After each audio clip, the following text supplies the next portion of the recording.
કેમ છો વિદ્યાર્થી મિત્રો? વિદ્યાર્થી મિત્રો, આજે આપણે ધોરણ 4 માં પર્યાવરણમાં પાઠ 14 સમજવાનો છે, જેનું નામ છે રાજુનું ખેતર. પાઠનું નામ જ એવું છે કે આ પાઠમાં આપણે ખેતર વિશે માહિતી મેળવવાની છે, જુદા જુદા પાક વિશે માહિતી મેળવવાની છે. આપણને બધાને ખબર છે કે ખેડૂત ખેતી કરી અને અનાજ ઉગાડે છે, અને આ કાર્ય છે મોટાભાગે ચોમાસાની ઋતુમાં કરવામાં આવે છે. અમુક પાક એવા હોય છે કે જે શિયાળામાં અને ઉનાળામાં પણ લેવામાં આવે છે. તો ક્યાં પાક શિયાળામાં થાય, ક્યાં ઉનાળામાં થાય, ક્યાં પાક ચોમાસામાં થાય. શિયાળામાં જે પાક થાય તેને શું કહેવાય, ચોમાસાની ઋતુમાં જે પાક થાય તેને શું કહેવાય, આ પાક છે કેવી રીતે ઉગાડવામાં આવે છે, કેટલા સમયની અંદર તૈયાર થાય છે, તેના વિશે માહિતી આજે આપણે આ પાઠમાં મેળવવાની છે. સૌથી પહેલા આપણે જોઈએ કે પાક કોને કહેવાય. જ્યારે કોઈ એક જ પ્રકારના છોડને કોઈ જગ્યા ઉપર મોટી માત્રામાં ઉછેરવામાં આવે છે તેને પાક કહેવાય. ધ્યાનથી સાંભળજો, આવી માહિતી તમારી પાઠ્યપુસ્તકમાં આપેલી નથી, તેમાં ખાસ ધ્યાન રાખજો. જ્યારે કોઈ એક જ પ્રકારના છોડને મોટી માત્રામાં એક જગ્યા ઉપર ઉગાડવામાં આવે તેને પાક કહેવાય. ઉદાહરણ તરીકે આપણે જોઈએ તો ઘઉંનો પાક. ઘઉંનો પાક કોને કહેવાય? આપણે ખેતરમાં જોઈએ તો આપણે બધાએ કહી છે કે અહીંયા ઘઉંનો પાક ઉગાડવામાં આવેલો છે. ઘઉંનો પાક કોને કહેવાય? તો ઘઉંના એક સરખા ઘણા બધા છોડ એક જ ખેતરમાં મોટી જગ્યામાં મોટી માત્રામાં ઉછેરવામાં આવેલા હોય તેને ઘઉંનો પાક કહેવાય. એવી રીતે આપણે કહી છે બાજરીનો પાક છે, અહીંયા ફૂલોની ખેતી છે, તો ત્યાં એક સાથે ઘણા બધા ફૂલો હોય, એક સાથે ઘણા બધા અનાજના કે કઠોળના પાકને ઉછેરવામાં આવેલા હોય છે. પાક કોને કહેવાય? તો ટૂંકી વ્યાખ્યા, કોઈ એક જ પ્રકારના છોડને કોઈ એક જગ્યાએ મોટી માત્રામાં જ્યારે ઉછેરવામાં આવે ત્યારે એ છોડને પાક કહેવાય છે. ભારત એક વિશાળ દેશ છે. ભારત દેશ એ ખૂબ મોટો દેશ છે. ત્યાં અલગ અલગ પ્રદેશમાં અલગ અલગ પાક લેવામાં આવે છે. જે પ્રદેશ ઠંડો હોય તો ત્યાં ઠંડી અનુકૂળ હોય એવા પાક લેવામાં આવે. જે પ્રદેશ ગરમ હોય તો ત્યાં ગરમી અનુકૂળ હોય એવા પાક લેવામાં આવે. તાપમાન, ભેજ અને વરસાદ જેવી વાતાવરણીય પરિસ્થિતિ જે રીતે અનુકૂળ હોય એ રીતે અલગ અલગ વિસ્તારમાં અલગ અલગ પાક લેવામાં આવે છે. આ ઉપરાંત આપણને ખબર છે કે શિયાળામાં અલગ પાક હોય, ઉનાળામાં અલગ પાક હોય, ચોમાસામાં પણ અલગ પાક હોય. જે પાકને વરસાદની ઋતુમાં રોપવામાં આવે છે એ પાકને ખરીફ પાક કહેવાય છે. ખરીફ પાક એટલે કે ચોમાસાની ઋતુમાં આપણે જે પાક લઈએ તેને ખરીફ પાક કહેવાય છે. ખરીફ પાકના ઉદાહરણ છે ડાંગર, મકાઈ, સોયાબીન, મગફળી જેવા પાકને હંમેશા વરસાદની ઋતુમાં જ લેવામાં આવે છે. જેને પાણીની વધારે જરૂર હોય તો એ પાક ચોમાસાની ઋતુમાં લેવાય છે, જેને ખરીફ પાક કહેવાય છે. હવે બીજો પાકનો પ્રકાર છે રવિ પાક. જે પાકને આપણે શિયાળામાં લઈએ છીએ તો એ પાકને રવિ પાક કહેવાય છે. રવિ પાકના ઉદાહરણ છે ઘઉં, રાઈ, ચોળા, વટાણા, જીરું, અળસી. આ બધા જ રવિ પાકના ઉદાહરણ છે જેને શિયાળાની ઋતુમાં લેવામાં આવે છે. ઉનાળામાં બાજરી, અમુક ફળો કે શાકભાજીની ખેતી ઉનાળાની અંદર પણ કરવામાં આવે છે. તો આ રીતે ખરીફ પાક અને રવિ પાક એમ પાકની લેવાની દ્રષ્ટિએ તેના બે પ્રકાર છે. ખરીફ પાક એટલે કે ચોમાસાની ઋતુમાં જે પાક લેવાય એ પાક ખરીફ પાક, અને રવિ પાક એટલે કે જે પાકને શિયાળાની ઋતુમાં લેવામાં આવે છે એ પાક એ રવિ પાક. હવે આપણે જોઈએ કે આપણે આગળ પણ જોયું કે પાક ઉત્પાદનની આપણે આ પાઠમાં પદ્ધતિ વિશે વાત કરવાના છે. પાકને કેવી રીતે લેવામાં આવે છે, કેટલા સમયની અંદર પાક તૈયાર થાય છે, તેના વિશેની માહિતી તમારા પાઠમાં ડીપમાં આપેલી નથી, પરંતુ આપણે પાઠ સમજીશું અને સાથે સાથે પદ્ધતિની પણ ચર્ચા કરીશું. તો સૌથી પહેલા આપણે નામ જોઈ લઈએ. પાક ઉત્પાદનની વિવિધ પદ્ધતિઓ, એટલે કે પાક છે કઈ પદ્ધતિ દ્વારા તૈયાર થાય છે તો એ પદ્ધતિની અહીંયા લખેલી છે, જેના વિશે આપણે પહેલા ટૂંકમાં માહિતી મેળવીએ. પહેલું છે જમીનને તૈયાર કરવી. સૌથી પહેલી પાક ઉત્પાદનની પદ્ધતિ છે જમીનને તૈયાર કરવી, એટલે કે જમીનને આપણે જ્યારે પાક વાવવાનો હોય તે પહેલા આપણે આગળનો જે પાક લીધેલો હોય તે પાકને આપણે લણણી કરેલો હોય એટલે કે એ પાકને આપણે જમીનમાંથી કાઢી લીધેલો હોય તો નવો પાક ઉગાડવા માટે પહેલા જમીનને પોચી કરવી પડે, તૈયાર કરવી પડે. તો એ સૌથી પહેલું પ્રથમ પગથિયું છે જમીનને તૈયાર કરવી. જ્યારે આપણે પાકને ઉગાડવો હોય તો એના માટેનું સૌથી પહેલું પ્રથમ પગથિયું છે જમીનને તૈયાર કરવી.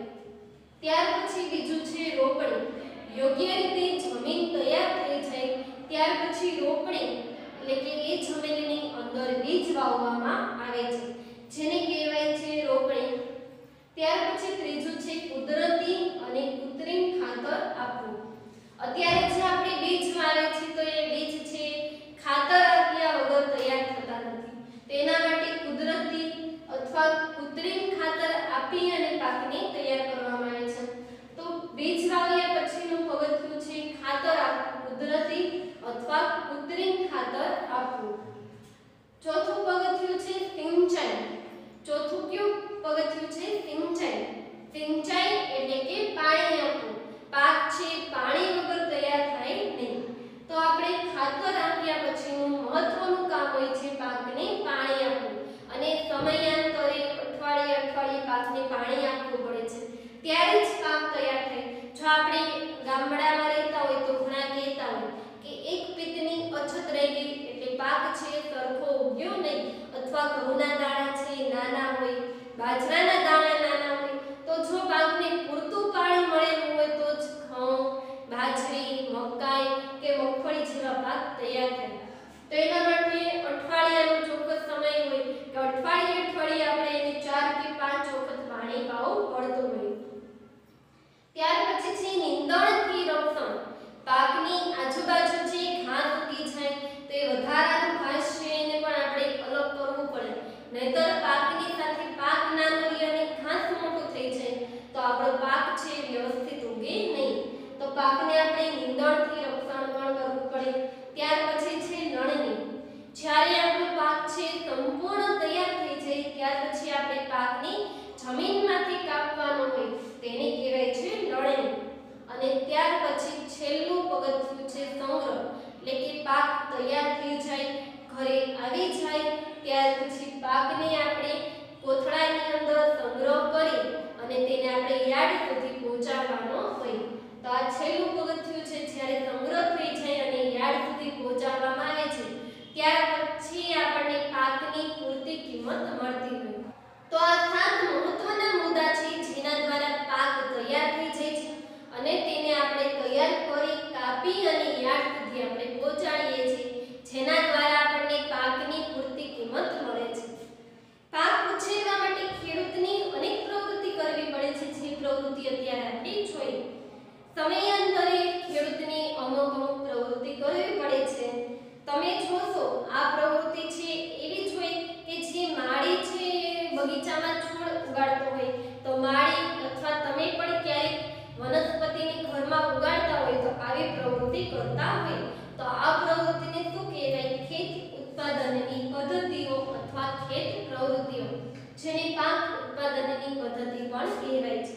હવે આપણે પાઠ સમજીએ. હું રાજુ છું. આ પાઠમાં એક રાજુ નામનો છોકરો હોય છે એ એમ કહે છે હું રાજુ છું, મારા પિતા ખેડૂત છે. મારા પિતા ખેડૂત છે. અમે ગુજરાતના ઈડર તાલુકાના વસાઈ ગામમાં રહીએ છીએ. રાજુ છે ગામડામાં રહે છે અને એના પિતા છે ખેતી વાવવાનું કામ કરે છે. અમે ગુજરાત રાજ્યના ઈડર તાલુકાના વસાઈ નામના ગામમાં રહીએ છીએ. શું કહે છે રાજુ? અમે ગુજરાત રાજ્યના ઈડર તાલુકાના વસાઈ નામના એક ગામમાં રહીએ છીએ. ઓક્ટોબર મહિનો ચાલી રહ્યો છે. અત્યારે ઓક્ટોબર મહિનો ચાલી રહ્યો છે. દરેક વર્ષની જેમ મારા પિતાજી ડુંગળીના પાક માટે ખેતર તૈયાર કરી રહ્યા છે. દરેક વર્ષની જેમ ઓક્ટોબર મહિનો આવે એટલે કે પાક ઉગાડવાની સિઝન આવે તો એ ખેડૂતને ત્યારે સૌથી વધારે કામ હોય. દિવાળીનો સમય હોય તો ગામડામાં સૌથી વધારે કામ હોય ખેતીનું. તો એ લોકો દિવાળીના સમયમાં સાવ ફ્રી હોય નહીં. તો અત્યારે રાજુ પણ એમ કહે છે કે ઓક્ટોબર મહિનો આવી ગયો છે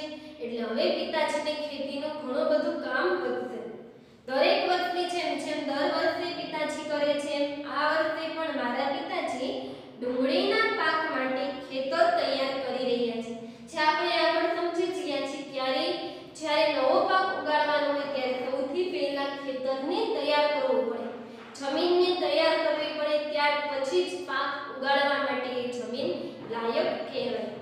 તો હવે એના પિતાજી ઓક્ટોબર મહિનાનો સમય છે, નવા બીજ વાવવા છે, એટલે એના માટે જમીનને તૈયાર કરવાની હોય. આ સમયે ખેતરમાં ઘણા બધા કામ કરવાના હોય છે. ડુંગળીના પાક માટે જમીનને તૈયાર કરવાની છે. આ સમયે ખેતીનું ઘણું બધું કામ એમને કરવાનું હોય છે. પિતાજીને મદદ કરવા માટે હું પણ ખેતરે જાઉં છું.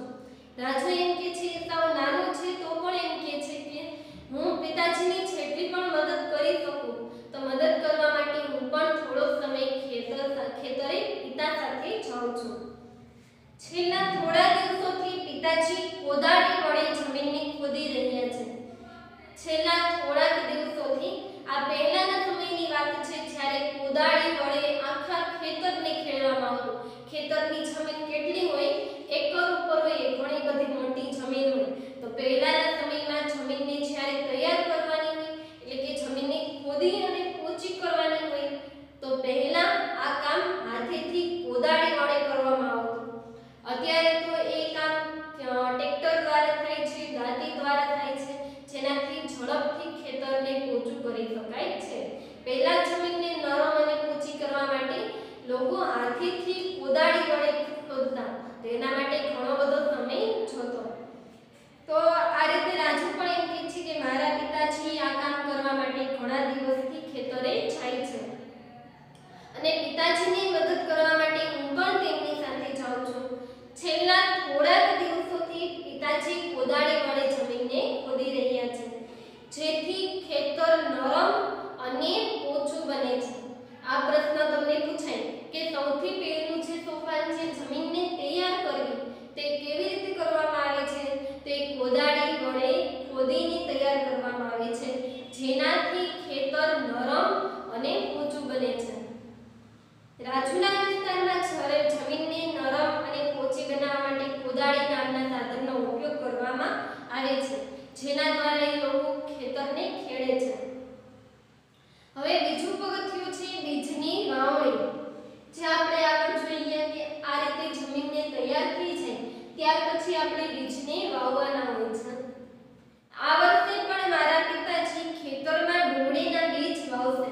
અત્યારે એ જ સમય છે, ડુંગળીના બીજ વવાઈ ગયા છે અને ડુંગળીનો અડધો પાક લગભગ તૈયાર પણ થઈ ગયો હોય છે. તો આ વર્ષે પણ મારા પિતાજી ખેતરમાં ડુંગળીના બીજ વાવશે. હવે ખેતર તૈયાર થઈ ગયું છે એટલે હવે બીજ વાવવાનો સમય છે. રાજુ એમ કે છે મારા પિતાજી આ વર્ષે પણ ખેતરમાં ડુંગળીના બીજ વાવશે. બળદો હળ ખેંચશે અને પિતાજી હળ પાછળ ચાલીને ચાંચમાં બીજ નાખશે. આ સૌ પહેલાના સમયની વાત છે જ્યારે બળદ દ્વારા બીજ વાવવામાં આવતા હતા. અત્યારે વાવણીઓ નામનું એક સાધન છે કે જે વાવણીઓ કેવું હોય, ગળણી આકારનું હોય છે, જેની અંદર બીજ નાખવામાં આવે છે અને વાવણીયાને આખા ખેતરની અંદર ફેરવવામાં આવે છે, જેના દ્વારા બીજ છે એમાંથી એક નીચે પડે છે અને સરખા અંતરે છૂટા છૂટા બીજ વવાઈ જાય છે. પહેલાના સમયમાં કામ કેવી રીતે કરવામાં આવતું?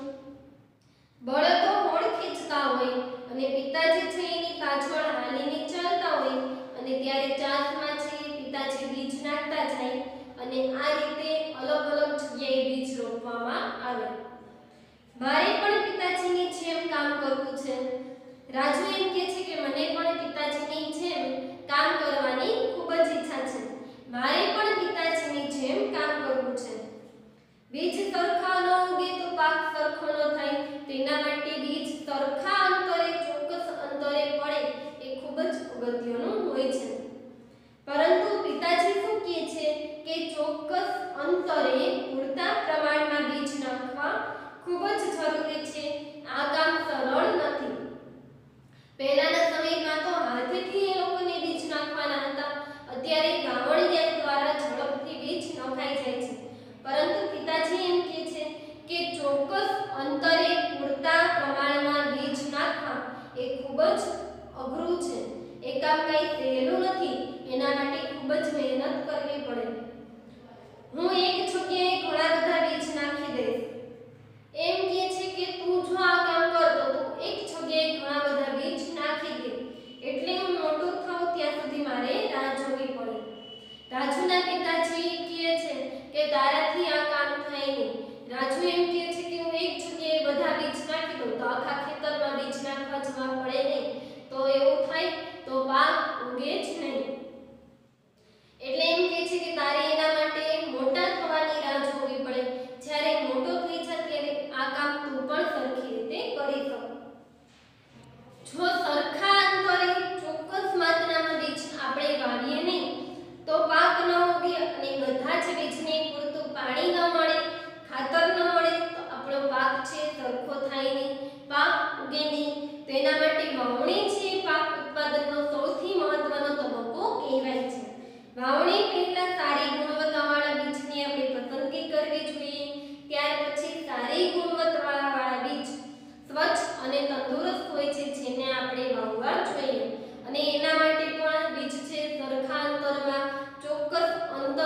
બીજને વાવ્યાને 20 દિવસ થઈ જાય, બીજ વાવ્યા પછી ચોક્કસ 20 દિવસ પછી ડુંગળીના બીજ અંકુરિત થવાના ચાલુ થાય છે।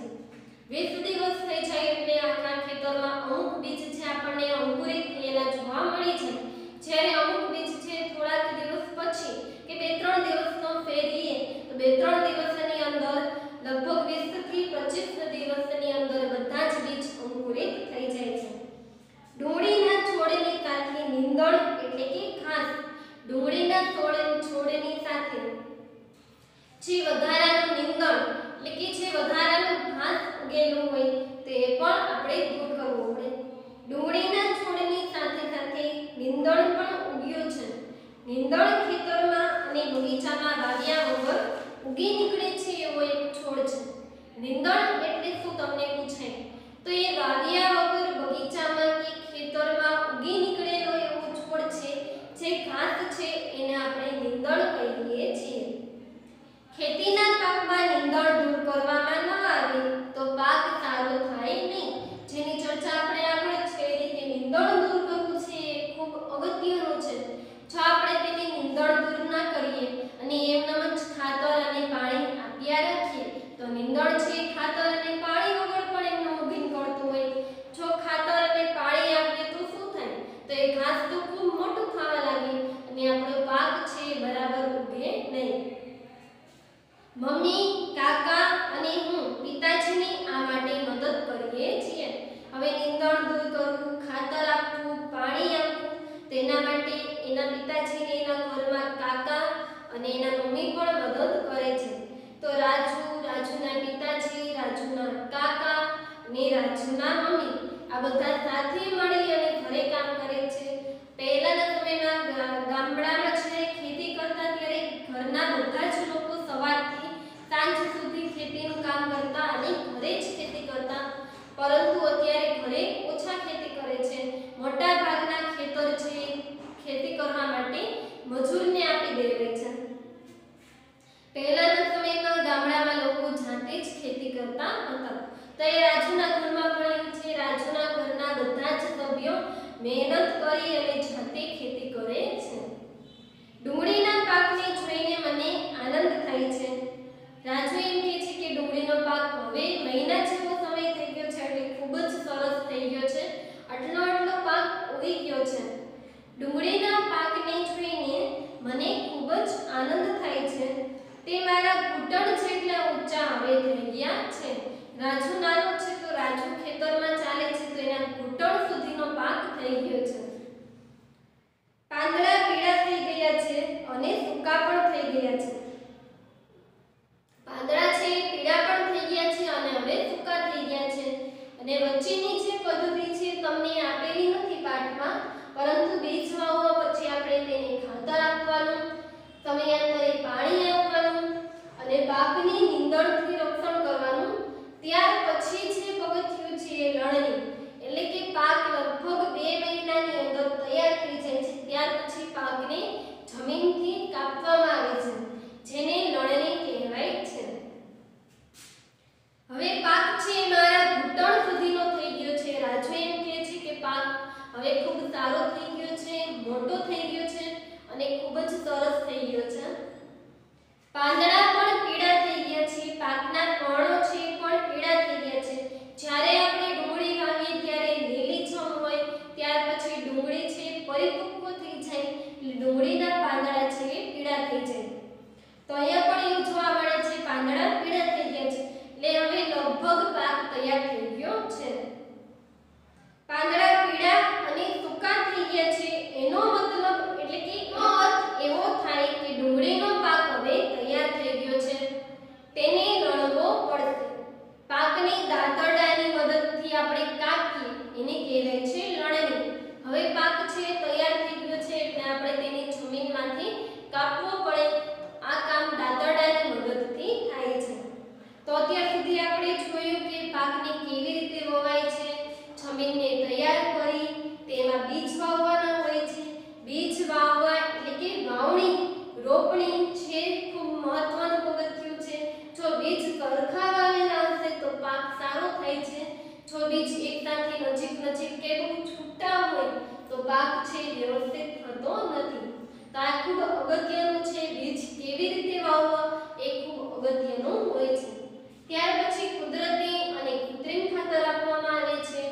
સમયાંતરે પાણી